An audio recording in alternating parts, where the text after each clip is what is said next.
My name is Amy Skillman, and I want to welcome you all to the second um, session in our chatFEST series of online conversations with sustainability activists. I am the director of the MA program in cultural sustainability at Goucher College in Baltimore, and I'm just really excited about this series that we've put together, just as a way to continue some conversations we've been having. I'm going to begin, though, first by thanking Amy Millen and Cecelia Ottenweller, who are my colleagues and my co-conspirators in planning this series. We've really had a blast over the last several months designing these conversations and thinking about who we want to put with whom to just kind of spark some interesting dialogue around these really important topics. This is the second, as I mentioned. There will be two more, one on August 31st on the theme of connections between culture and nature, and then the final one for the spring on June 14th on the theme of, or the question of, can arts and culture influence public policy? These sessions are on Wednesday evening and they begin at 6:30 Eastern time. And I am going to put let me just put the registration, the new registration link in the chat, so that if you haven't registered for the other two, you can go ahead and sign up for those now. Hopefully that link is open and working. So a couple of quick things. Closed captioning is available. Let's see, did I have to activate that at the bottom? Now that I think about it, I meant to do that before. Captions. And so I'm activating show captions so that if you want, you can go ahead and do closed captioning for this. We'd like to ask you to keep your microphones on mute for the first part of the conversation, and you can put your setting on speaker view. That way you'll see the people that are speaking before we open it up for questions and comments at the end for the audience. These events are designed as conversations with some opening remarks by our speakers and then a moderated dialogue. We specifically called it chatFEST so that you all would feel encouraged to communicate with each other using the chat function during the session. So feel free to chat away, and if you like, you can begin by chatting something about who you are and why you're here. And while you're doing that, I'm going to go ahead and get us started with a quick overview. So the concept of sustainability foregrounds social movements around the world these days. And we in the MAX program understand sustainability as the ability of people and the natural world to coexist equitably on Earth over time. So paying attention to the future while enabling equity and agency in the present. The processes, however, of climate change, war, globalization, and gentrification, among others, have conspired really to threaten this ability. And yet there still is a resistance to sustainability goals, and it's kind of on the rise, often seen as a conspiracy for taking away freedoms or property rights. And so we believe that communication is critical if we're going to move toward more sustainable ways of being. And this series, this chatFEST series, builds on ideas and conversations from our 2022 International Conference on Communicating Sustainability, which is a conference that we did, an international conference that we did in collaboration with the University of Glasgow in Scotland and the University of Sergipe in Brazil. And when I get a chance, I will share with you the link to that conference if you want to go in and look at the schedule or listen to the recordings.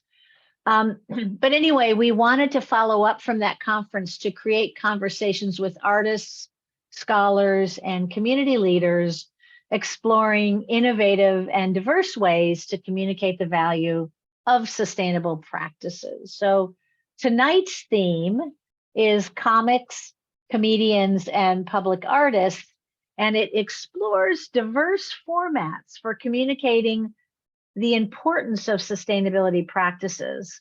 We believe that art is a key strategy. So we brought together some pretty amazing artists to talk about their creative efforts and how they might break down barriers and bridge understanding about the value of sustainability practices. So our moderator is Cecelia Ottenweller. She is a graduate of the MAX program, and MAX is our affectionate acronym for MA in Cultural Sustainability. She joined the MAX program after actually a career in museums and work in multimedia. Her capstone in the program, entitled Diagnosis Culture, African American Maternal Health in Houston, included a reader's theater experience during a health equity meeting between healthcare providers and administrators and community members around African American maternal health. She's passionate in particular about finding creative ways to engage communities as experts in discussions around achieving equity in healthcare. And then we have three speakers. Graham Coreil-Allen is a Baltimore-based public artist, making places more inclusive and livable through public art, placemaking, and civic engagement. From the creation of artistic crosswalks and creative wayfinding to immersive sculptures and participatory urban design, Coreil-Allen infuses public space with play and intrigue.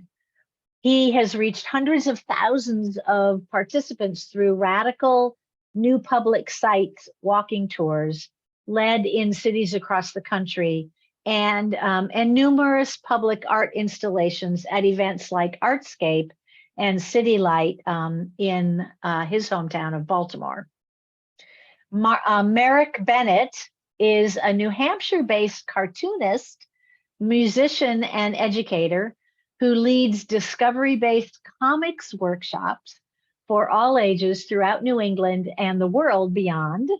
His work includes the graphic novel series, The Civil War Diary of Freeman Colby, as well as drawing, translating, and editing for The Most Costly Journal 2021 with the Bilingual El Viaje Project. In September 2022, both of those books were featured at the National Book Festival in Washington, D.C. And then our third speaker for tonight is Koli Tengella, also based in Baltimore. He is an educator, an activist, and an Open Society Fellow, and we discovered that so is Graham Coreil-Allen, so they have something in common there. Koli uses comedy, storytelling, theater, and filmmaking as tools to create community and dismantle unhealthy systemic social issues. He has also used theater to promote positive self-image, academic achievement, and community involvement in the lives of the participants who become the cast and crew of his productions. So with that as an overview and an introduction, I think I will turn it over to Cecelia to lead us through our conversation. And welcome, everyone. Thank you, Amy. Hello, everybody. Welcome to the discussion. I'm really excited to be here. I also want to say that I'm very sorry that Amy Millen wasn't able to make it. She was so excited about working with the three of you gentlemen and having this discussion. So I've got her in my heart right now while we're talking. So welcome to the conversation. I'm very excited to have all three of you here. I'm going to ask each of you to kind of do a brief introduction of yourselves and your work. Feel free to share some images and all that with the screen. We've enabled that. And let's start with Marek. Marek, you want to give us an intro to yourself?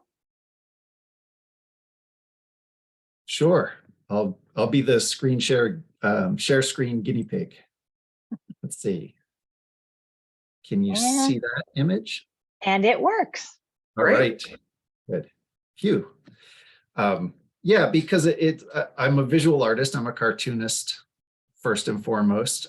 So I can talk about the work, but I think it's better I think the images will communicate a lot more. So I'll walk you through a couple sample pages just by way of introducing how I work.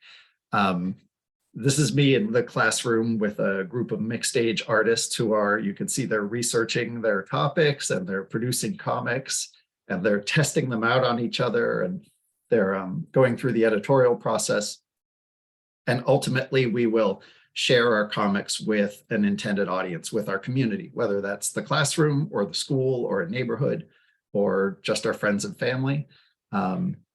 That's a big part of the process for me in all this artwork, that the artwork is a means of communicating and a means of determining who I am, who you are, who we are when we have this thing in front of us that gives us different ideas, but ideas along the same sort of lines. So in my work, let's see if I can move between images, actually. There we go. So I think I'll introduce a couple of projects and maybe just in a couple minutes, hopefully give a sense of how all the projects that I do seem to be off in different directions, but they all bounce off of each other and influence each other. So the first project is the first one you mentioned, the Civil War Diary of Freeman Colby. I call it epic stick figure Civil War comics. And the challenge here is to create, it started off as just one book and it's grown to be a multi-volume series.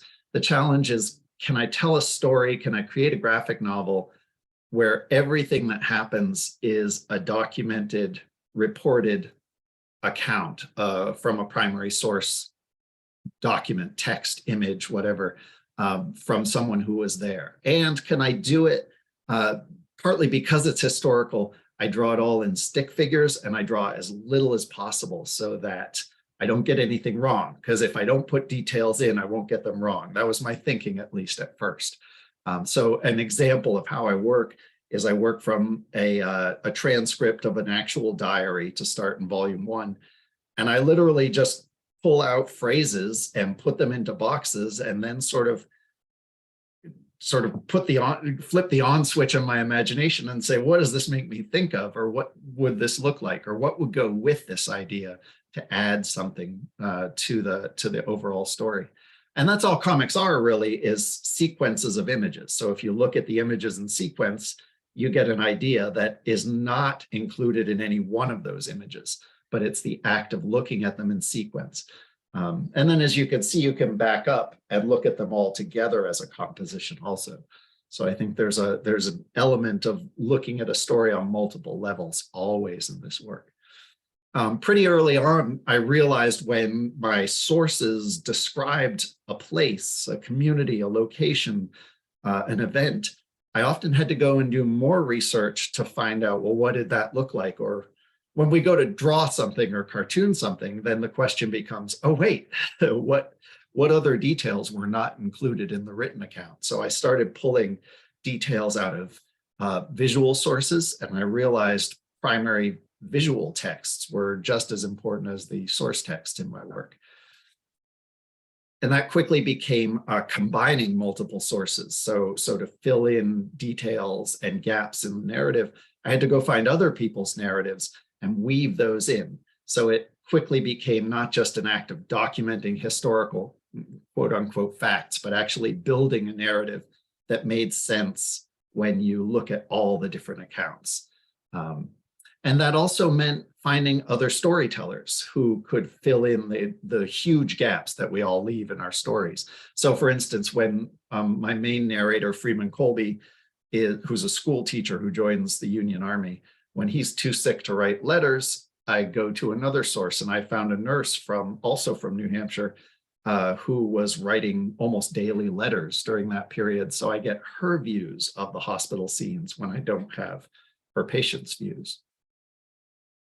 And while I was building that whole model and building those first volumes in the series, I also got involved in the El Viaje project, the Most Costly Journey, which was with Vermont Folk Life Center and Open Door Clinic, the free clinic up in Middlebury, Vermont. And there's a whole long story to this project that I could get into, but suffice to say the main idea is in the subtitle there: Stories of Migrant Farm Workers in Vermont, drawn by New England cartoonists. And the project was a way of, during home visits, sort of gathering stories from volunteer storytellers from the undocumented migrant farm worker community, and then pairing each storyteller with a cartoonist. And then we collaborated, the cartoonist and storyteller, to create a comic that represents that person's narrative as they want to present it. So I did a couple chapters for this book. We had, I believe, 16 artists, 29 storytellers, and the book is a few hundred pages. All those stories first came out as mini comics that were distributed within the migrant community around northern Vermont. There are over 1,000, about 1,200 at the time we did these books, about 1,200 undocumented migrant farm workers in and around northern Vermont. So these got circulated by hand. They were given out at the clinic for free after a few years of building this library of stories told by patients at the clinic about a challenge they had in their life and how they overcame it, survived it, coped with it. After a couple of years of building this library, we put it all together as a graphic novel. And it just came out this past month in the original Spanish version, finally, in book form. I think I could talk more, we'll get more into these projects, I guess, as we do the conversation. What that taught me in going back to my Civil War work and research is that it's not enough just to have, say, Nurse Sarah Lowe's letter about visiting the freedmen's village at Alexandria in 1864. Yeah, she went there, she wrote her observations, but she's very much kind of a tourist visiting for the day and writing observations about this place. I need to go another level in and find somebody who was there who can actually speak from that community and represent that community in the book.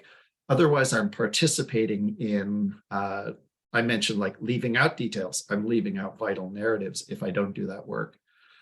So in the case of volume 3, for instance, on these pages, author and teacher Harriet Wilson steps forward and tells her story. So I'm kind of jumping from storyteller to storyteller, trying to get further into these communities that, you know, don't exist anymore, but exist in the archives, in the historical records that their participants left for us. And coming back to my hometown in New Hampshire, that's taught me to look beyond the historical society, look beyond the library, look beyond the monuments in town, and try to see those gaps and those missing details. So for instance, I'm doing a series now that digs into the history of African-American Revolutionary War vets in New Hampshire towns.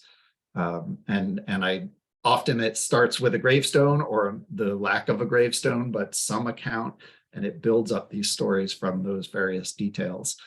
These are all stories that the towns themselves almost never know about, right? That I grew up in my own hometown here, and I never learned there was a 100-year-old Revolutionary War vet living in town until 1836 named Jeremiah Crocker.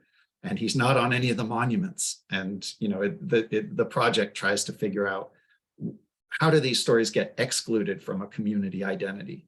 And what is it about community that includes people and excludes people? And how can we grow those boundaries and find those voices that maybe didn't make it into the mainstream record? So it's an ongoing process, and the projects all bounce off each other. I think I'll stop there. Fantastic, Marek. Thank you very much. Okay, we're going to talk to you more in a bit. But I'd like to go next to Graham. Graham, give us your spiel. Tell us all about you.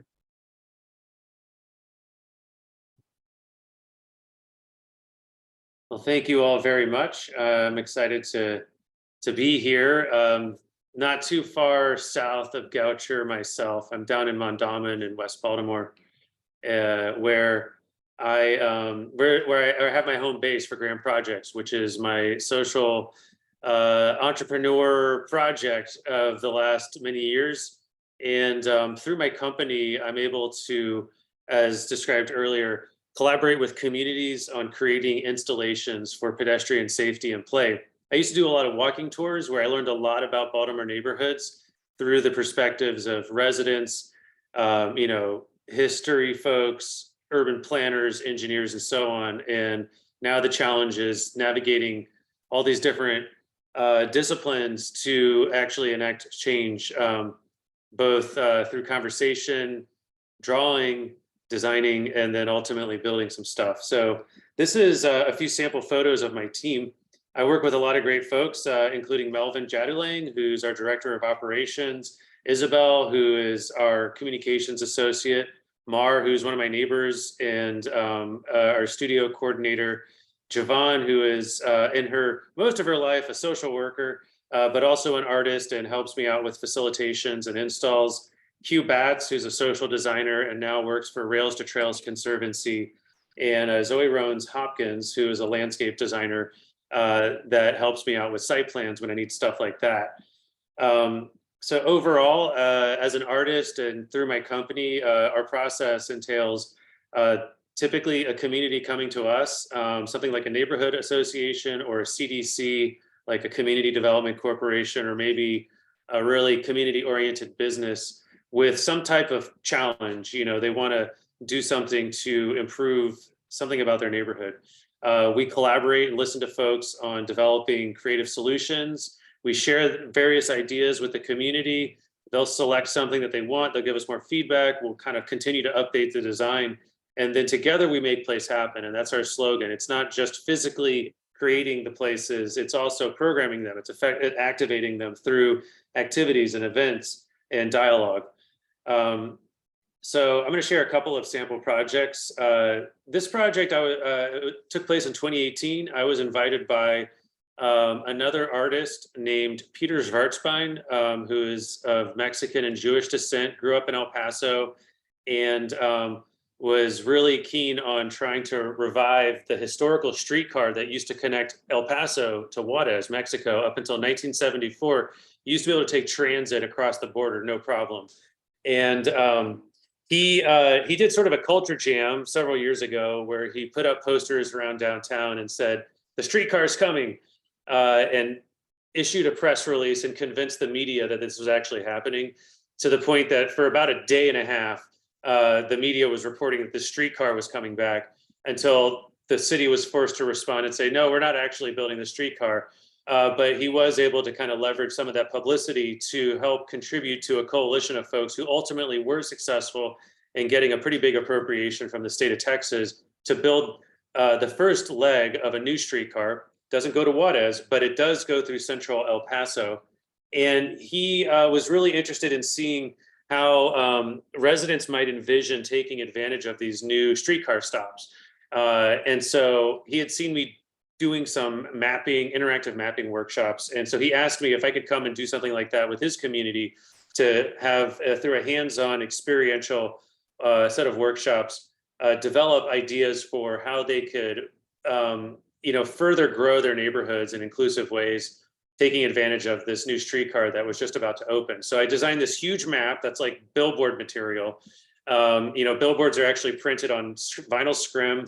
And so I sent it to a billboard printer, and I had this big map of downtown Juarez that shows central Juarez, or central El Paso, that shows land uses. The yellow pathway is the streetcar. And then Peter, who's on the upper left, invited neighbors, leaders, businesses, and planners from these two council districts, because in the meantime, he had run for city council and won. And so he was an artist city council person. And they had dressed up a city bus as a streetcar to help preview it. We rode the future path, and at each future stop, we got out of the bus and we opened the floor to hear from residents, from planners, from businesses, to talk about, what were their needs, what were their ideas, everything from the practical to the fantastical. And then we went back to the El Paso Museum of Art, and we had all sorts of Play-Doh and these little pop-up signs, green signs for community assets, yellow signs for community concerns, and blue signs that look like little clouds for ideas. And people could write down their ideas and then place it on the map to show exactly where they might want something. And we got a lot of really cool stuff. It's El Paso, so it's super hot. And they pointed out that these new streetcar stops didn't have shelter, so they wanted to add shade. That was very practical. But they also wanted to deck over the highway and create an urban park, which was quite fantastical and something that could genuinely happen one day.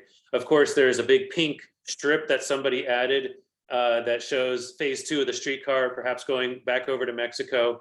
And we had a lot of really cool stuff too, like they wanted to take advantage of the streetcar as a way for a heritage/history tour, where at each stop you would have signs designed by artists that would tell the history and the stories of the culture of these different neighborhoods. And so it was really beautiful work. And in the end, all of these ideas were transcribed by urban planners and served as input towards what would become an update to a technical document known as the General Land Use Plan for the city of El Paso. And essentially that was helping to inform future updates to the zoning of the city. And zoning is basically what you're allowed to do with real estate, what you're allowed to do with your building. Can you live in it? Can you have a business in it? Can you have an industry in it?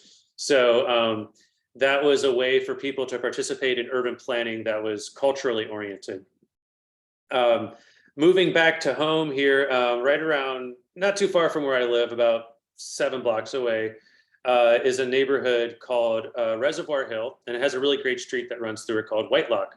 And at the intersection of Whitelock and Brookfield is Whitelock Farm, which is a really celebrated, long-running community farm, which you can kind of see on the upper left-hand corner. On the other side of that street, there's another green space that's called the South Lot. And there's all sorts of fun events there, like, flea markets and yoga and birthday parties and things of this nature. The challenge was that they had this really immense intersection with a lot of fun activity going on, but no crosswalks. There was actually one crosswalk, but it wasn't in very good shape. And so you can see in the photo on the lower right that there's an electric wheelchair rider, who's using that one crosswalk, but none of the other crosswalks are marked. They're having a problem with speeding cars, endangering pedestrians who are simply trying to walk to these amazing community spaces. We started the project before the pandemic, when we were doing kind of informal walks with community members, and then the pandemic happened. So I got some PPP money to hire a developer team to develop an online drawing tool for my company to use that community members could then visit and draw their own ideas for murals on the street and share those ideas online. It's at makeplacehappen.com. We still use this tool for a lot of our projects to this day. And through this drawing tool and online survey, we heard that people wanted to reference the vegetables, flowers, diversity, history, lots of bright colors. And then we also got some drawings and some attachments, the historical architecture, the poppy flowers, different physical activities that people like to do, and then some fun drawings from online. I took all that input and developed 3 design proposals, which we shared back with the community through a set of meetings. And we had over 150 people participate in those meetings, and they effectively voted on which design they wanted, which was the design we're calling the seasonal turn. And so seasonal turn is symbolically represents both the diversity of the neighborhood through the spectrum of colors. It's a predominantly Black neighborhood, but also with Jewish heritage. Of course, there's also other folks, Latinx and white people like myself. In addition, the color wheel also represents the changing of the seasons. And so something that you will experience by visiting the community farm over time, during the spring, you'll have bright colors. During the summer, it'll be really green. In the fall, we have more, ombras, and then of course some cool blues for the winter. This was a plan that I designed to get approval from the Department of Transportation, and then we made it. And so I went out with my team, and we worked with DOT on the striping. Those we created not only crosswalks but also these big extended corners, which are called bump outs. And those bump outs help to define what is pedestrian space, and it effectively slows down the cars by narrowing the street a little bit and also forcing them to turn at a much slower speed if they are, taking a right or left. And the drone photo that you're seeing here is taken during our community paint day. So the community helped extend the artwork, jumping up onto the sidewalks with these branches or roots. It's abstract, take from it what you will, extending out in all directions, that beautiful color into the community. And here's some kind of action shots of, what it looks like on the pedestrian level. We have, a couple of moms taking advantage of that with a bus. I kind of love that photo because it's so Baltimore, it's like family members with their kid in the stroller, and then the transit. And then we also did a before and after observation. So before we did the installation, only 28% of cars were yielding to pedestrians. After, that jumped up to 74%. Before the installation, only 37% of pedestrians were using what should have been a crosswalk. Afterwards, now it's really clear, you can walk on the art. And so a majority of 75% of pedestrians at the time of observations were using the designated crosswalk. So this is a really great success, and I'm so pleased to be able to pass through it, pretty regularly from my neighborhood as well. So I will leave it there. Thank you. Thank you very much, Graham. Koli, would you like to weigh in? I'm so glad you're here. Oh no, I am thrilled to be here. But listen, I feel so underprepared because I didn't put together a fantastic PowerPoint presentation like my colleagues. First of all, I got to hit them up. I want to get to Graham. I'm going to get to you second, man, because I want to tell you some wild stuff about how we have transversed and how we're connected. But is it Mark? Mark. Okay, cool, Mark. Mark, Marek. I have been a download cartoonist for years. I've been a download cartoonist for years, always humbling, developing my skills. Also, as I say to people, I'm 60 years old, but listen, as my friends would say, I put a reset button on my life when I was 50 because I gave birth to twin sons. Yeah, all right? Now, so they have introduced me to the world of graphic novels, and Dave Pilkey, who takes literary forms and Captain Underpants and Cat Kid and had made flatulence and boffing a high art form through the form of graphic novels. So I got a bone to pick with you. But it's amazing how you take your skill of cartooning and translate it into honoring people in a history that has been marginalized and removed. So props to you for that. Graham, let me tell you this. I teach my theater program in an after-school program at Dorothy Height, the newly renovated Dorothy Height Elementary School, and I drive through your crosswalk by the market at least 4 days a week, man. Now listen, when I'm running late trying to get to another gig, I'm mad at you because I got to slow down in my SUV to make that turn. But I also was saying, who in the world created all this beautiful, colorful work? I pulled over once and took pictures of it. I'm not kidding, man. I did. I did not know it was you. I said it was a beautiful, amazing idea. I saw how it slowed down and made it safer for pedestrians as well. And the school I told you about is just 4 blocks away from that intersection where you created and your team created your artwork.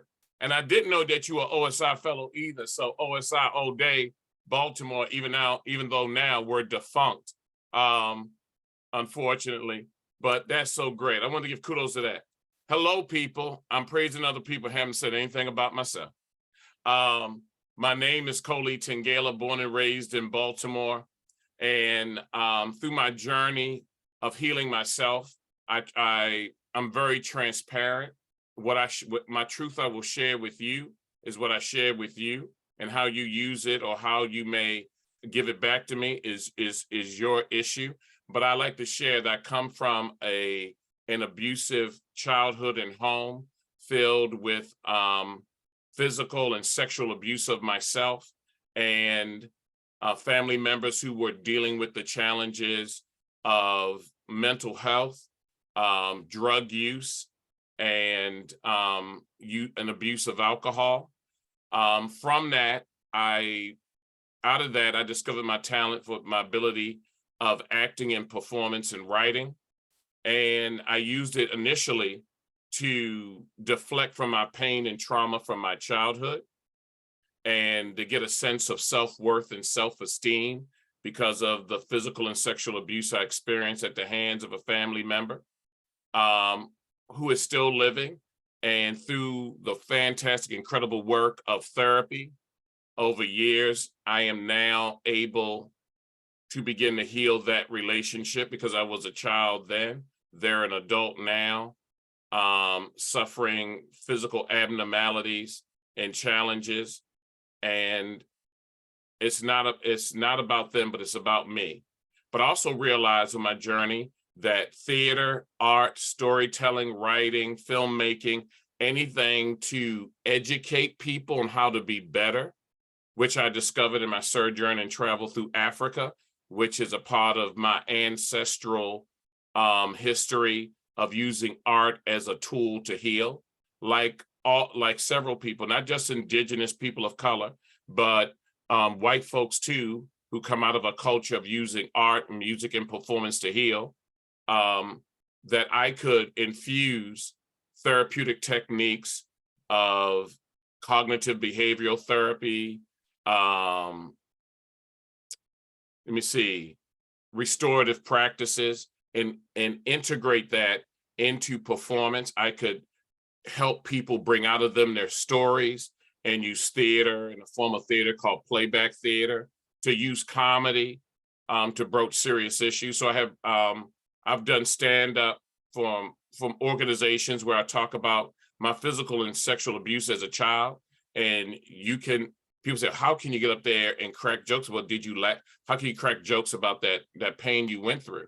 Because I'm using it as a gateway to normalize the conversation of children and people who have been othered, whether they're women suffering from sexism and misogyny, whether it's LGBTQ plus folk who suffer from homophobia, people of color, even a friend of mine by the name of Brian Francois, who we shared stories. He's also an OSI fellow, and gave me to understand that even cisgendered heterosexual white men suffer pain and trauma that damages their manhood and distorts their reality.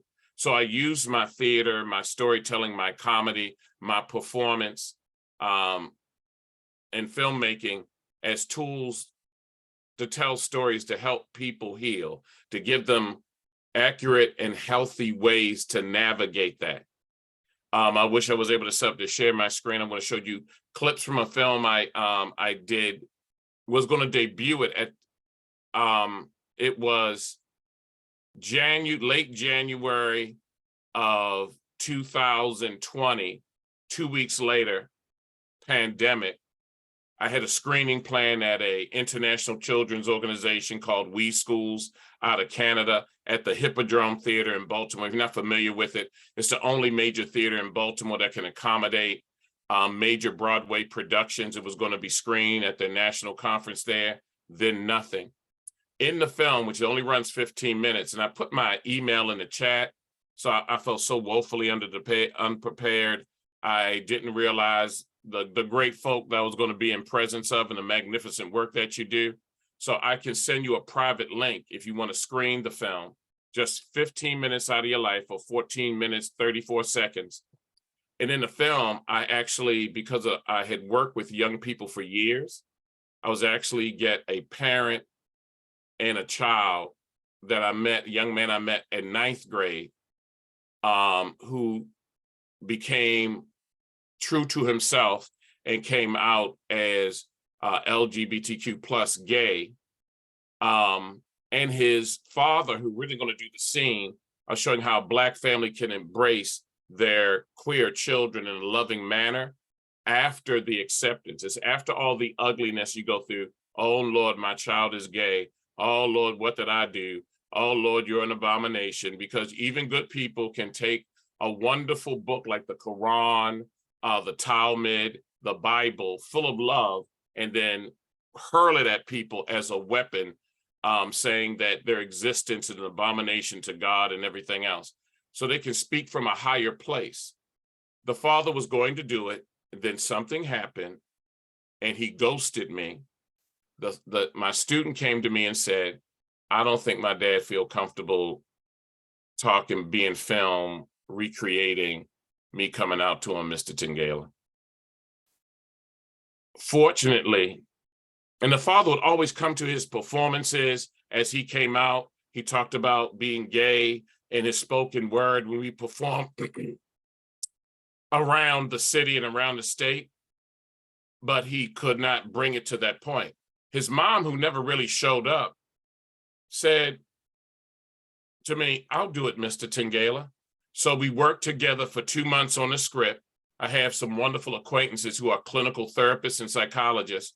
We worked on the script and for that scene and recreated it under pseudonym names of a Black African woman accepting her son coming out in his truth as being gay in the film, and also showed the horrific incidents where he was attacked because he was gay as well, recreating that.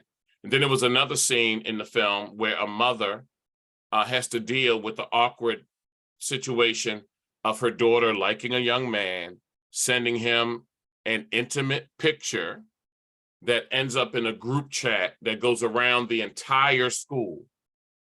And how she, when she initially heard it, a lot of, I didn't raise you like that, using misogynistic, derogatory, and demeaning terms thrown at women who have sexual agency. They use a tramp, a slut, and all that.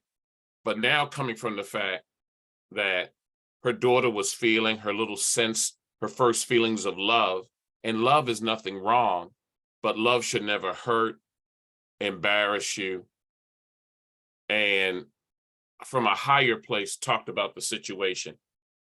And that's in the film as well. But I want to say is that bright colors, creativity,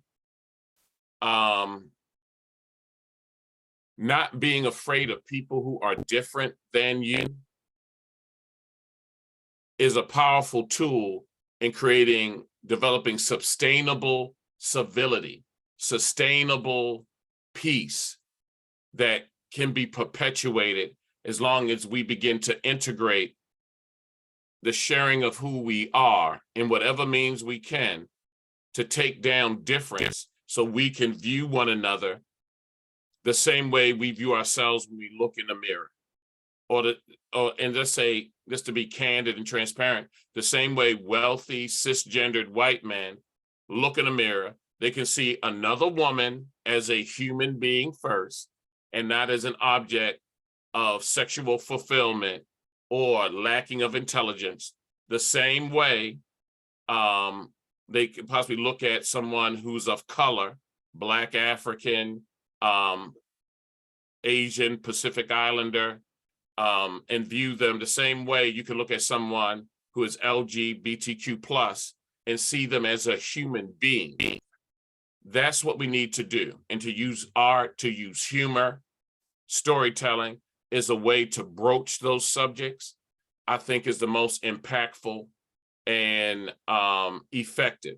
Like everybody knows right now, I have a t-shirt where I do it with kids and audiences when I speak. I say, you see this shirt, it says, everything I needed to know, I learned on the street. And then I open it up, underneath that it says Sesame Street. entertainment, proven by Sesame Street, Steve Rogers, art has been proven to be able to change thinking, psychological, emotional perceptions, and to uplift us the most. And so I think we as adult folk need to have our own version of Sesame Street, whether it comes from a graphic novel, whether it comes from walking down the street and seeing vibrant colors, and that makes me connect and even pause for a moment to take in my surroundings so that I can see all the different wonderful people around me, and then maybe see a bit of my own humanity in them as well. So that's what I do in a nutshell, and I'm so pleased to be here. And if I ever get invited back, I'll have some jazzed up PowerPoints and links and everything, popping colors and everything, so I can share with you who I am. You are, oh, I'm sorry, go ahead. No. So that's who I am, that's what I do. I'm so honored to be here with these two other amazing artists using their skills. As I say to my students every day, your story is just as valid as anyone else's. Use your skill to make the world a better place than it was before you became a part of it. Thank you so much. And as far as popping color is concerned, I think the PowerPoint would just be like over the top, because you're already yourself a firecracker. So I'm so glad you're here. Oh, thank you so much. I appreciate it. You're welcome. You're very welcome. So all three of you are, I'm so impressed by the courageousness that you have. I'm sure that, you know, like all of us, when we were asked at 5, 6, 7-year-old, you know, what are you going to be when you grow up? This wasn't quite what your answer was, and that what you're doing is so coloring outside the lines. I imagine it was challenging at first to kind of get into your role or get into your groove of what you're doing now. Can you talk a little bit about, you know, how was it that you found yourself in this place? Who would like to start first? Koli? All right, my mic's open. All right, here I go. Because of the abuse I experienced as a child, my self-esteem was very low. And I noticed one thing: people like two kinds of people. They like people who made them laugh or people who scared them. So believe it or not, my first choice was to become, and this tells how old I am, there used to be a brilliant white actor years ago from silent film into sound by the name of Lon Chaney Sr. I wanted to be the first African Black Lon Chaney Sr. horror movie makeup artist. So I begged my mother for this. I saw in a commercial. Famous makeup artist did the makeup for the original Exorcist film. Name was Dick Smith. So I got the Dick Smith makeup kit. Only Black kid. Graham, I was born and raised in Lower Park Heights, and I still kick it around Mondawmin right now, man. So I was only Black kid in Lower Park Heights with got for Christmas a horror movie makeup kit. And I became pretty good at it. And I was scaring my neighbors. My mother got to the point where she said, go make yourself up. I said, how much? It takes a long time. Come on, take a couple hours, make yourself up. Then she would invite a neighbor in, and I would be some kind of gargoyle or troll on the step. And then she would have me move, and they would scream and fall out and scream for the Lord Jesus to ascend and save them from the demon. That's how I got into it. So for people to make them laugh. And then I moved into comedy. Then I discovered that I could write. And then I actually got a writing gig on a Maryland Public Television comedy series called Crabs in the early 80s. I was about 17, 18, and I was writing sketch comedy, and I was the only African Black cast member of that show. And it was, and I was brought, I gotta admit it, they brought me in because In Living Color had just popped at that time. And public television was getting criticized, rightfully so. locally and nationally by not having any African Black people or people of color at all, period.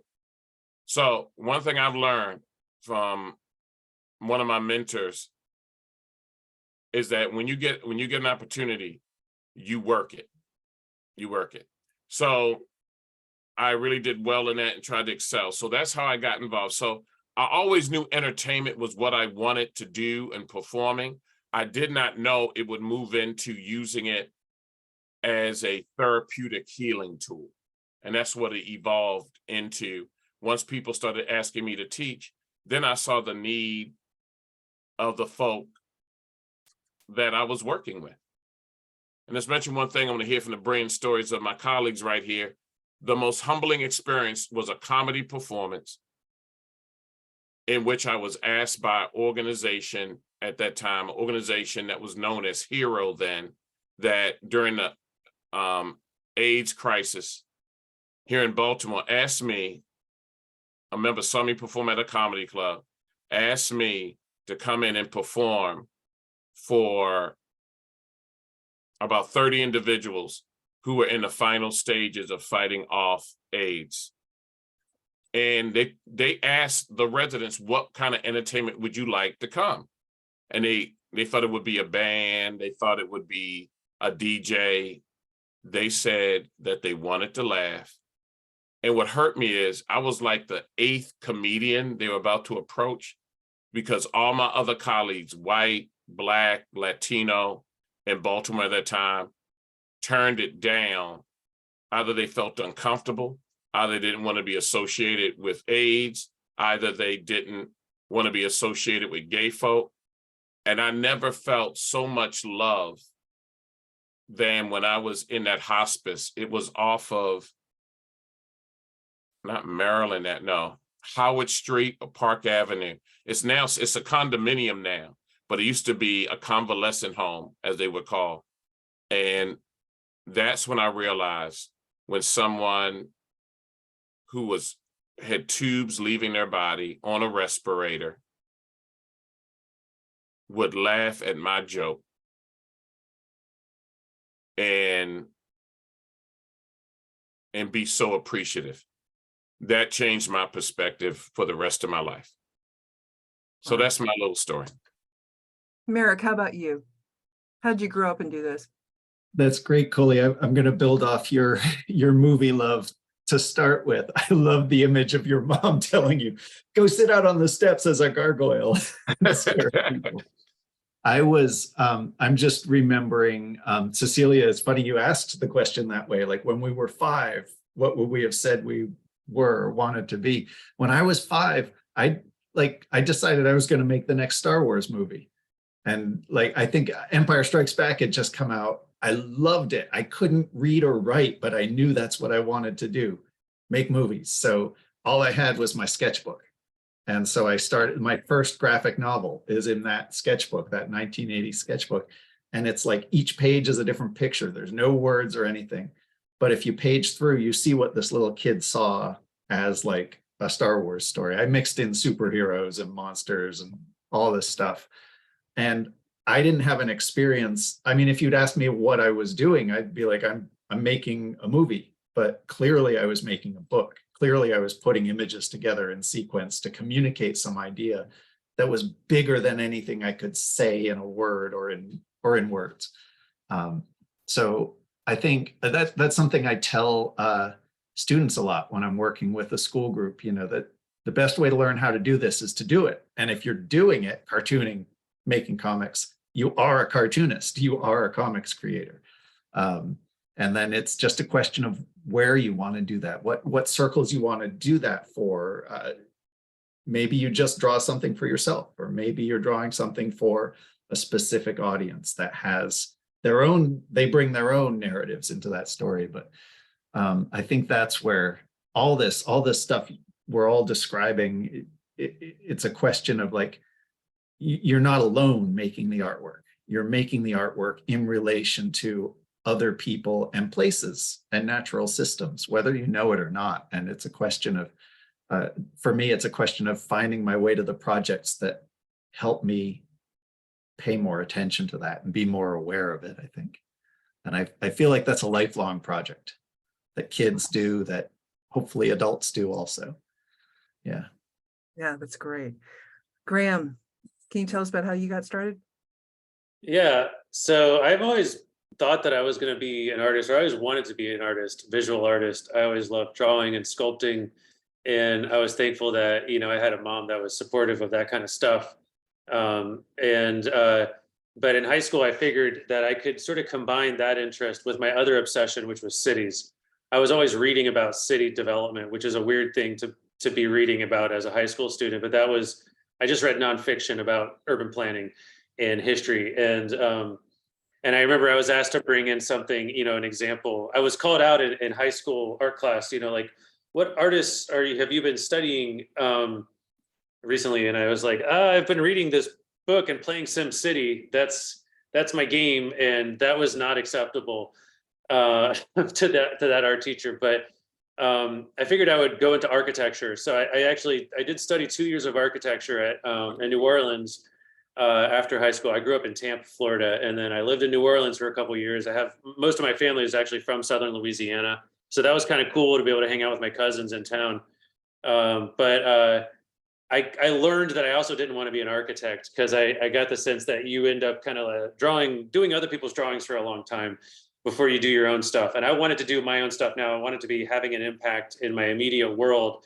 And while I was in New Orleans, I was really enjoying connecting with people on bike rides, learning how to fix bicycles through the New Orleans Community Bike Project, going to these really cool DIY parades, Crew de Vue and so on, you know, the Royal Revelers, these people who are using theater and culture to really transform these streets, which was the tradition. It is the living tradition of New Orleans, is that streets are for everyone.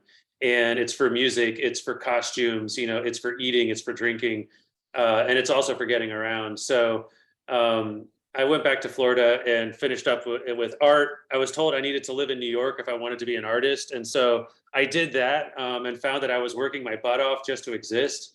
And so I had a couple friends in Baltimore who were doing their own stuff. One of my friends, Robbie Ratcliffe, is a video performance artist. And I would come down and visit him, and my friend Jenny, who is a fiber artist. And I was just really impressed. You know, there was, you know, people obviously weren't making a lot of money down here either, but they were doing really cool stuff and really being themselves. It was nothing like New York City. And that's what attracted me. And I was also seeing theater acts come up from Baltimore to play in Brooklyn. And like, I saw a restaging of Jurassic Park in a warehouse in Bushwick, and as a theater piece. And I was thinking, this is what's coming out of Baltimore. There's something going on over there. And so I moved here, and I went to MICA for my graduate degree, and then worked running a bakery after that. I went back to my sort of management skills. I ran Charm City Cakes Bakery, and I said, yeah, I can design sculptures. I can design cakes. Why not? And so I designed, sold, and managed the production of these cakes. And then I went into, and I wanted to get more closer to art. And so I left the bakery job after a few years and started teaching. I was teaching part-time. I was an adjunct doing that whole thing. And then the whole time, though, building up, you know, kind of grant projects, advocacy work, you know, for sort of freelance work for nonprofits and so forth. And it got to the point where I was getting really busy, and I didn't want to give up on my art and advocacy work in the city. So I realized I had enough money. I kind of did the math, and I was like, all right, I got enough money in my bank account to last me 5 months. So if I quit my job at Johns Hopkins, I had a part-time job there that was sort of holding down the rent, so to speak. I was like, I can last 5 months, and that'll give me some time to maybe find some more projects and some more income. And that was in 2016. That was when I went full-time for myself. And I had already formed my corporation earlier that year. And the whole time, it's been a really fun, engaging process to figure out like how to run a business and earn a little bit of money and start hiring people and partnering with folks to really do these types of more and more public projects. And so ultimately, what I'm really inspired by is creating art and culture in ways that people can experience through their everyday lives. As much as I love the BMA and the Walters, those can be pretty rarefied spaces at times, you know. And so for me, I get the most satisfaction really doing this stuff in community and trying to solve problems and tinkering around through project management, which can sound really boring, but it's like 90% of what we do is all in the background. You know, it's meeting, it's in rooms with people, it's emails, it's following up on permits, and then we get the big blast like what you saw, you know, on Whitelock. So that's you know, so far so good. I'm very thankful for the opportunities and to continue to be able to bring more people into my work and then find my way into other people's works as well. Thank you very much. I hear generosity in all three of your stories, which I think is just so wonderful. I mean, oftentimes, and especially in our culture, there's a tendency to develop a career because that's what we're doing for ourselves. But all three of you are other focused. You're thinking about how it is you can get other people to play with you. And Koli, I was just so struck by the fact that you were the 8th comedian that was approached to bring, you know, laughter into that hospice situation. So I'm hearing that you all are doing this more for the calling, really. This is something that it sounds like that this is what you're called to do. Does that make sense? Or does that sound right? I don't know, Marek, do you want to take that, or Graham, before I jump in? I got a bakery connection that like that about how I was working at a bakery, gosh, this is over just about 20 years ago, and I just kind of fell accidentally into doing the whiteboard menus each week. We did a weekly bake in a clay oven, and it was out in an apple orchard, so we do it around the apple pressing. So I was sort of, everybody did all the jobs, but somehow it became my job to do the whiteboard menus. And it was like, okay, people are going to come in and read the 6 kind of breads we have and the dessert we did that week and some other announcement. But then we've got all this space, so let's decorate things, or let's add in like something about the upcoming presidential election, or some quote, or this or that, like just something different every week. And not just words, but artwork, you know, pictures, little doodles and things that had to happen quickly and just on a Thursday afternoon before everything went out. And after I did that for, I guess, a couple seasons, like somebody at the school across the street came and said, like, oh, you do the cartooning on the menu. Do you want to come do a summer program over here for kids? And I was like, I don't know anything about teaching. I'm not a teacher. I'm just working here at the bakery, but sure, I'll try it. And it was like that, just being in a community and manifesting that attention, not in a like, hey, pay me 25 cents for one of these sort of way, but in a, I want to give this to, I want to put this out there just because it gives me energy to see it give other people energy. That was kind of like, that opened a door to other invitations to step into other communities and step into other roles that has been going on for 20 years now. So that's my bakery connection. Yeah, that's really cool. So one of the things I was also struck by too is especially with Graham and Koli, that Graham, on your website, you list that you have a social worker on your team. And Koli, I heard a lot of what in your story talking about how you bring therapy into the work that you're doing, that your work is actually formed by therapy. And that to me speaks to you being mindful of the impact of what you're doing within the communities you're working on or working with. That's incredibly forward thinking. How is it that you guys pay attention to your impact? How are you taking the temperature of your communities while you're working with them? How are you being mindful about that? Well, I think going back to your point on therapy, one of the things that I draw power from is Druid Hill Park, which here in the heart of West Baltimore, and that the idea of Koli, you're talking about using art and culture as a form of healing from trauma, and for me, a lot of my formative experience growing up was my father, dealing with his alcoholism and moving away, for many years, basically being homeless, but being able to come back because he had family members that cared about him, and basically were like, we are putting you in this hospital and you're going to get better. And he did get better, and he was in a halfway house for some time. I remember visiting him out there, in Indiana, and then he eventually moved back to Florida to be around my brothers, or be around my brother and I. And he was always really easygoing. He said, you can try drugs and alcohol, but just be aware, like, you're predisposed to this abuse. And sure enough, I went through it. I definitely found that there were points where I couldn't control, my own addictions. And part of what I draw power from as an artist is honestly a higher power, which I'm not going to define. We all may or may not have something like that, but I found mine in Druid Hill Park, and I basically was scared to death of where my life was headed at a certain point years ago. And I asked the spirit of Druid Hill Park, I said, if you can help me through this, I will try my hardest to be sober. If you can help me, find some level of happiness through what it is that I seek, which is art and community. And I still do that. I still reach out in these prayers and meditation in the park. And so as an advocate and as an artist, that's the humanity, and that's kind of that's the empathy and that I feel with other folks in Baltimore who are a lot less privileged than me. I am that cis white dude, right? I'm able-bodied. I have a lot of education and so forth.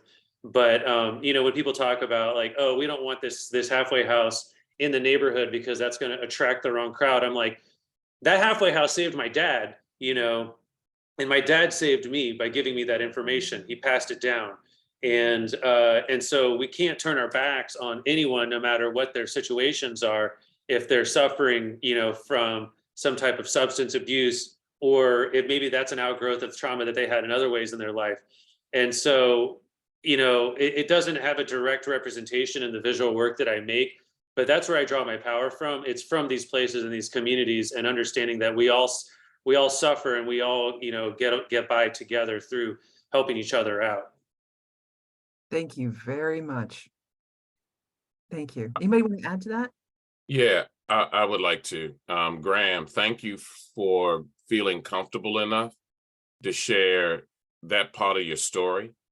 And I don't know who's on this session, but you never know how what you just shared could impact someone else. And that's what I've learned in my journey. A lot of people say to me, well, and particularly in the African Black community, therapy, self-reflection was perceived as being weak, was perceived as a rich white people's thing to go sit down on a couch and pay somebody to listen to your problems. But I've learned that I have to be an example, and it builds my internal strength to share. So I just wanted to compliment you on feeling that comfortable with us to share that. I want to go back to, before I address what you just asked, I want to go back to what you talked about, it being a calling. An acquaintance of mine, I can't recall his name, I bought his book. He is a folklorist and performer, and he had a book where he talks and mentioned a whole chapter about education, which is to draw out of someone who they truly are and help it to develop, as opposed to imposing in to someone what society feels as though they should be. And I believe it was drawing out of me through therapy, through my own journey of healing, affirming that I had value, that my ability to entertain, to tell a story, to connect with people was valuable, which made me valuable, which was a contradiction to how I was physically being treated, was impactful in showing me that it was being drawn out of me through this, what a part of my purpose at this point in my life is to be. And I try not to get bitter saying, well, if I had done that work, or I had taken a more traditional route, my career would be much further along. And I'm a total advocate of artists living well. I do not subscribe to the starving artist metaphor at all. I believe you can make money and manifest wealth and happiness through doing good just as much as people manifest money and wealth through doing bad things and evil. So I think good can make money too. But that addresses that. But also the aspect of being able to see people. If you have ever been othered, ever been looked over or looked through or looked past as being something unsightly, whether because you were poor, whether your family wasn't considered of a certain economic class, that changes your perspective for the rest of your life. Even when you begin to make some money, I view money as a tool, as a form of energy to manifest and to do things to help develop myself, those I love, and the world. And if you have ever seriously struggled or been disrespected or abused, you could go one way. You could become the crazy psychopathic killer, or you can become an advocate for joy, justice, and happiness and healing. So I'm fortunate enough to say that my journey went to the joy, justice, and happiness and healing aspect of it, which makes me, I'm incapable of not addressing someone in need. I've seen people step over people here in Baltimore, whether they're Black, lying in the gutter, lying on the street. I've been criticized for walking up to someone who looks like they're collapsed and tapping them to make sure they're alive, and then asking them, are you all right? And do you need some help? People look at me who are like licensed. Why are you doing that? I said, first of all, I'm looking at you differently now because you want me to ignore a human being whose body is somewhere it should not be. People should not be lying on the street. But I'm incapable of walking past pain and injustice now. And I won't do it. I have to address it.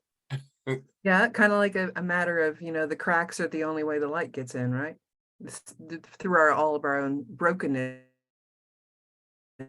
that we start understanding that we're not standing by ourselves, that we're standing within community, and that's where we find the light. Is that what I'm hearing? Yeah, that we all have to look at each other as we would want someone to look at us, to see our full humanity, and not just, oh, that's an older Black guy. Oh, that's a hipster white dude. No offense, Marek, go ahead, your bohemian self. Well, that's something I think about a lot, Koli, because cartooning, when I present the strengths of cartooning, the power of cartooning to reach people, I talk about how it's leaving out more than you put in. It's stripping out detail so you can focus on the story. So if it's not important what clothes I'm wearing or what my ethnicity is, and I just draw myself as a silhouette stick figure, that's often more inclusive than adding a beard and adding glasses and adding a scarf or whatever. But I mean, the flip side of that is that stereotyping, right? That can quickly lead to stereotyping too, when we limit our details and just define ourselves by certain details.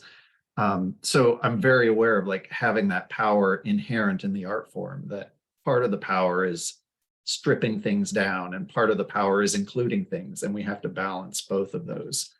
And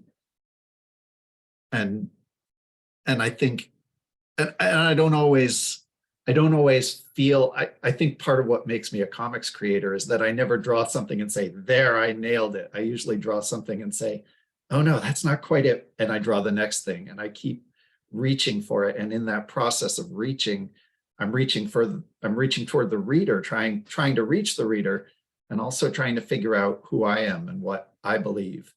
And I think when you look at any of this artwork, any given moment doesn't represent what we're doing, but when you see how it's used, how people move through it, whether it's a book or a movie or a crosswalk, when people move through it and their behavior is changed and what they think about their connection to that place is changed. I mean, that's what I'm reaching for, that people look up from that experience and they say, oh, I'm embodied differently in this place. Oh, that. But also too, one other thing that was good about Graham was just that, when people are using your crosswalk, they're actually participating in a crosswalk, or they're allowing the crosswalk to be something that they play with, that they're allowing themselves to be in that space, I guess. Yeah, that's I find that the act of creating work outdoors certainly invites people to kind of disarm themselves a little bit, and and it might be through that experience of delight of finding some work and that you get to walk across it, but especially when we're out there making it, and people who feel very free to share their opinions. Sometimes they don't like it, and that's fine. They'll be like, I don't like these colors, or like, this is awful. But, most of the comments we get are very positive. And when we create these situations where people can help create the art as well, we try to make it really hands-on, no skill required. And and even for folks who maybe aren't inclined to like want to lean over and touch the ground because maybe they got like a bad back or something, we also like to have other activities that are accessible for people with different abilities. It's so simple, but like at the Whitelock thing, that was where I didn't invent it, but it was just like, oh, let's just paint these rocks. We have all this paint and we have these rocks. And for some of the older folks, it was almost like decorating Easter eggs, and it was a way to be present and to still paint and have conversation, and be a part of that situation. So it's definitely, and then the whole process too of how like learning how each different neighborhood, has different channels or ways of connecting with their residents. Some of them are very organized and they have block captains. We're going to do it like that. And others, it's going to be through the parents at the schools. And in some cases, it's like, oh, you just need to talk to that guy, and then he's going to show you around the neighborhood, and then you're going to meet everyone, And so that's what I've really learned about Baltimore in general, is how friendly it is, even as a dude who's often perceived as a threat, because I do represent aesthetically gentrification, right? I'm like a white guy who does art, and I live in a Black neighborhood, right? But irregardless of that contour, I was so struck when I moved here 13 years ago, and I was just getting all these folks who would I would make eye contact just like how I do, and they would say, how you doing? And I would start answering and like giving a long answer, and they would just keep on walking. And I realized, oh no, that's just the salutation. That's just what you say to people to be like, hey, what's up, human being? I'm doing all right. Good to see you. You're also human, and I just love that. It's just a real, there's no pretension in that respect. And so it feels very human and genuine. Oh yeah, another thing too about Baltimore, and Graham may know this. Graham may know this now, is that if you don't greet somebody, if someone say what's up or give you the nod, you around Mondama, the nod, and you don't hit them back, they're never gonna forget that. That'll linger on their mind, and particularly among us as African Black folk. If we speak to you, if I see you 10 times a day in a hallway, I'm gonna say how you doing. I'm gonna smile at you. I'm gonna acknowledge that I see you. There's some people, and I'm gonna be true, I had this issue with a lot of white folks. You get an obligatory hello if I see you in the morning, and you're not going to be spoken to again. And, I look at maybe cultural, but then there's other folks. There's some Black folks, some brown Latino folks, some gay folks who are like that too. They give you, here is your, I see you in the morning, hello, that's your hello for the rest of the day. I will walk past you every time I see you from now on and I speak to you. You have been given your obligatory courtesy greeting, but I've had people come back to me and say, man, you didn't speak to me. You came into the room, you spoke to everybody else but me. And I had to apologize, even though I could have sworn I did.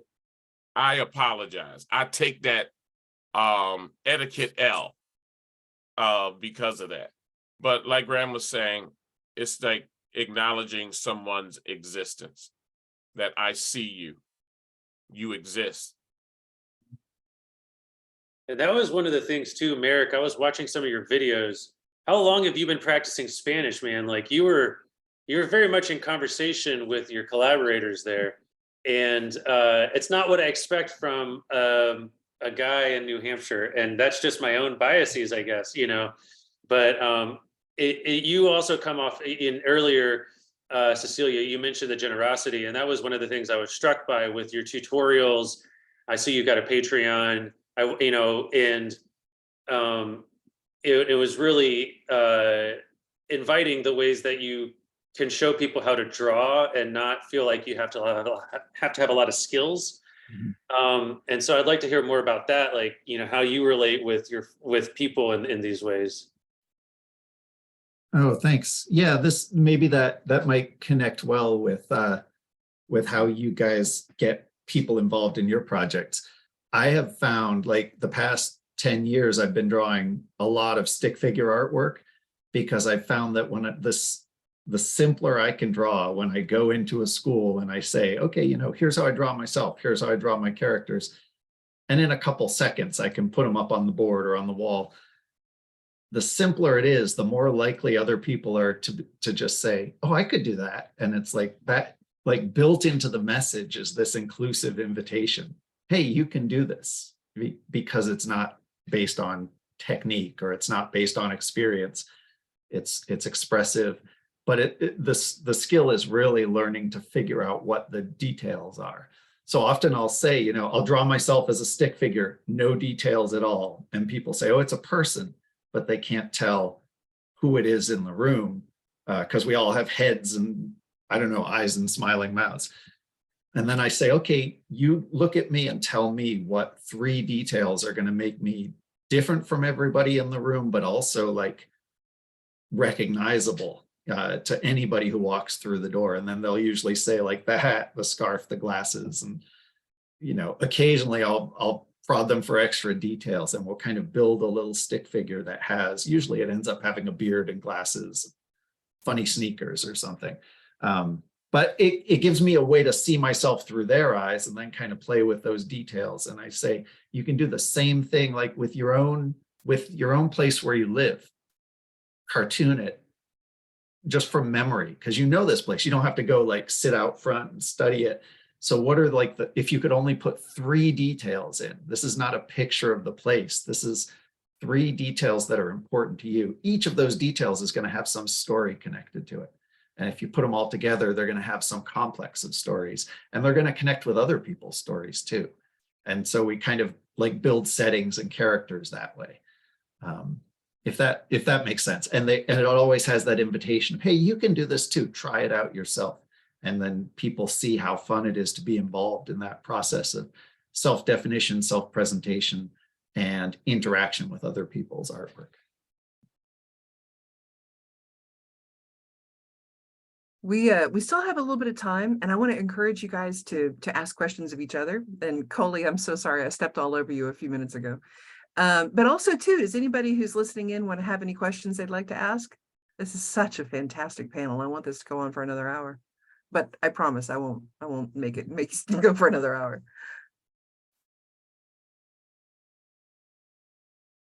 How do you know that it's easy, I think, for me to get into what it is I'm doing without really realizing that it has reach or where it's going or what the final end product is. It's just to be in it, in the flow. How do you know you're in there? What is it that you're hoping that you're going to ultimately attain or ultimately create?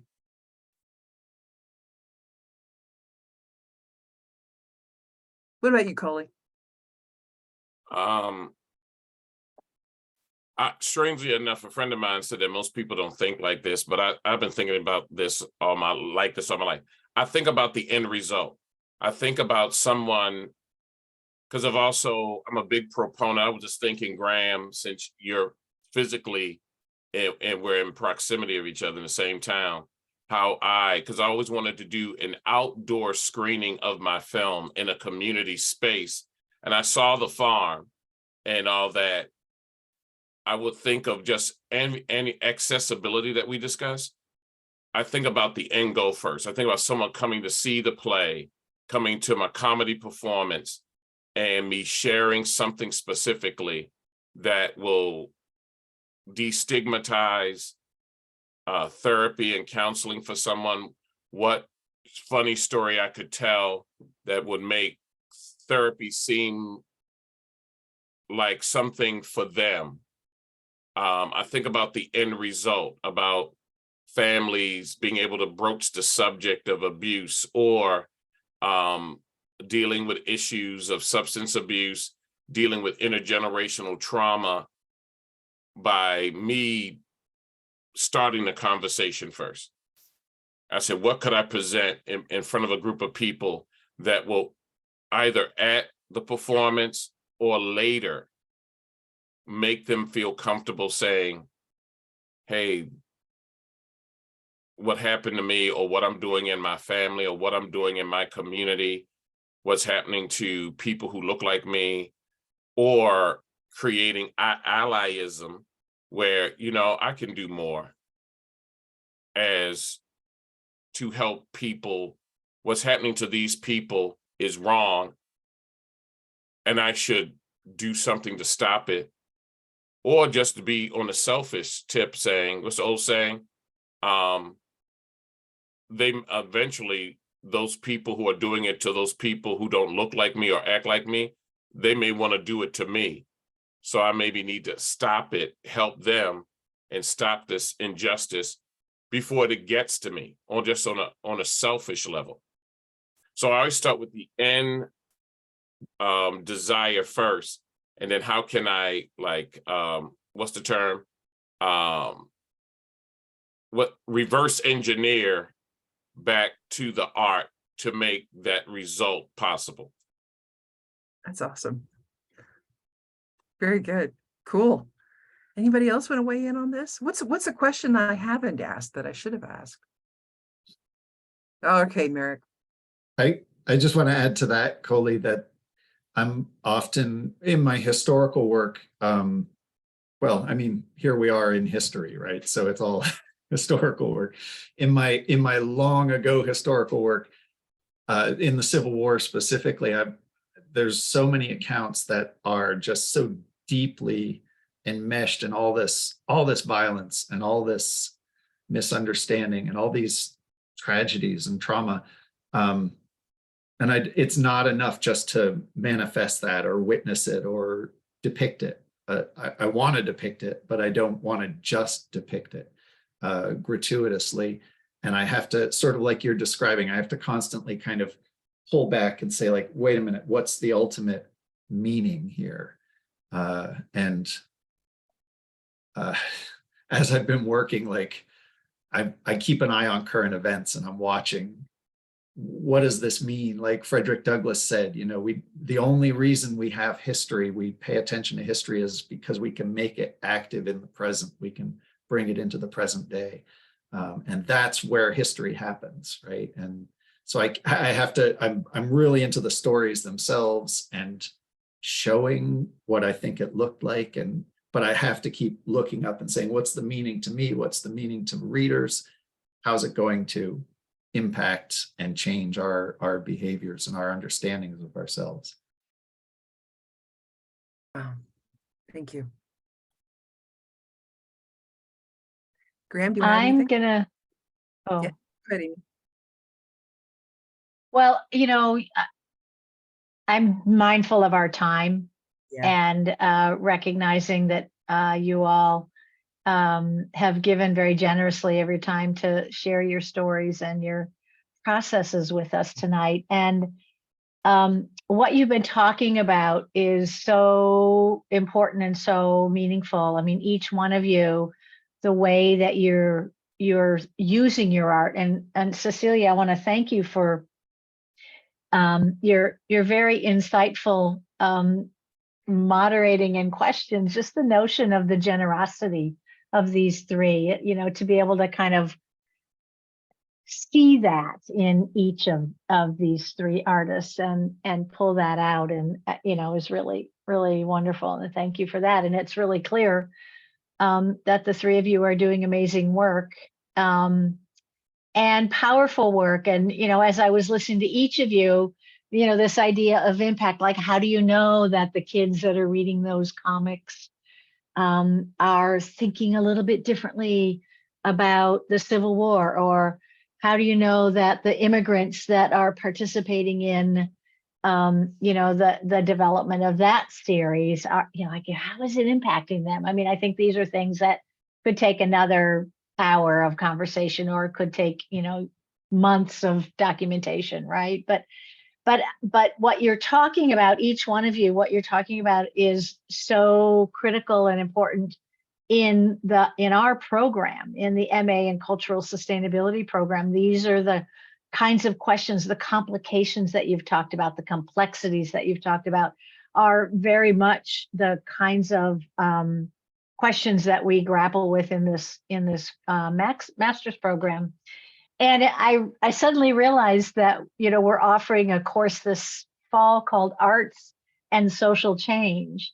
And you all do that. And now I'm thinking, I'm going to get these folks back to talk to people in that class. But anyway, so I say all that just to kind of reiterate how powerful this has been and how much I've gotten out of it. And I'm sure everybody else has gotten out of it.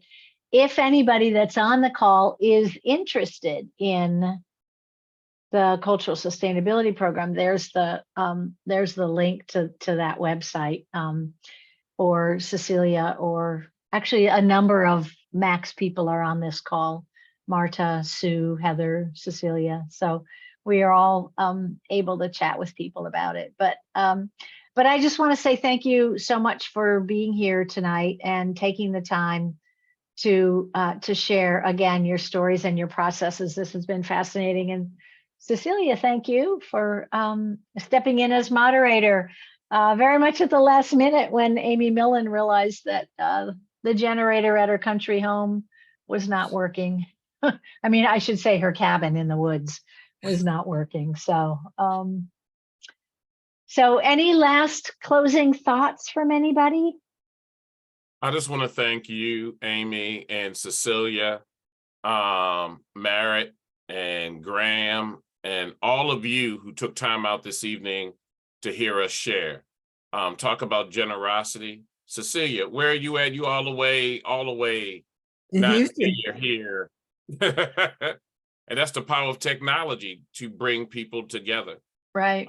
Right. And that's where the internet and social media can be used for good, and so I'm so flattered to have been here to be able to connect with all of you. But I wanted Amy and Cecelia to give you your props for making this happen. Thanks. Well, I hope the conversations will continue among the three of you in particular. It's kind of fun to have brought you together. I could just imagine, what would happen if you all worked on a project together. That'd be pretty outrageous. But I know, thanks to the email thread party, we're in touch with one another. Yeah. Let's continue this. It's an honor to talk to all of you. Oh, no, same here. Great. I'd love to continue this. Graham, were you going to add something? I saw your hand come up. Oh no, I was just snapping in support of what Koli was saying. But yeah, no, thank you all.